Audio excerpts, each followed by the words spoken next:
Farel Aditya piluh berhenti sekolah fokus mau jadi artis, ada tawaran. Setelah viral karena tak diakui ibu kandung dan mengaku anak nenek, kini Farel Aditya, siswa yang curhat terpaksa putus sekolah ini, membuat pengakuan mengejutkan. Sebab baru tahu pekan diangkat Dr. Richard Lee menjadi adik angkatnya, kini Farel tiba-tiba memilih mundur dari sekolah SMA Xaverius 1 Palembang. Dia pun memilih untuk pulang kampung demi untuk lebih dekat dengan neneknya.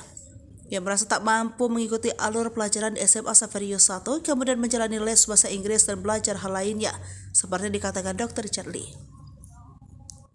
Maka itu Farel memilih mundur meski Dr. Richard Lee sudah memberitahu fasilitas, menanggung biaya sekolah, kendaraan, bahkan membiayai kehidupan nenek Farel Aditya di Medan.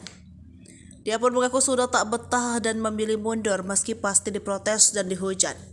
Namun, ia mengaku tak sanggup menjalaninya dan memilih ingin mundur.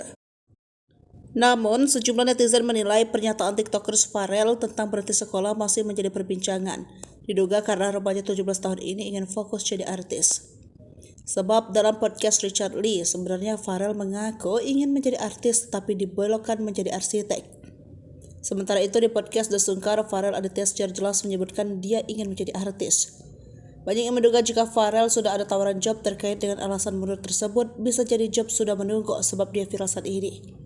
Namun Farel secara tegas mengatakan dia hanya ingin fokus dan kembali ke kehidupan awalnya dan ingin tinggal serta mengurus neneknya.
TV, jangan lupa komen, like, dan subscribe, serta tonton terus berita-berita terupdate lainnya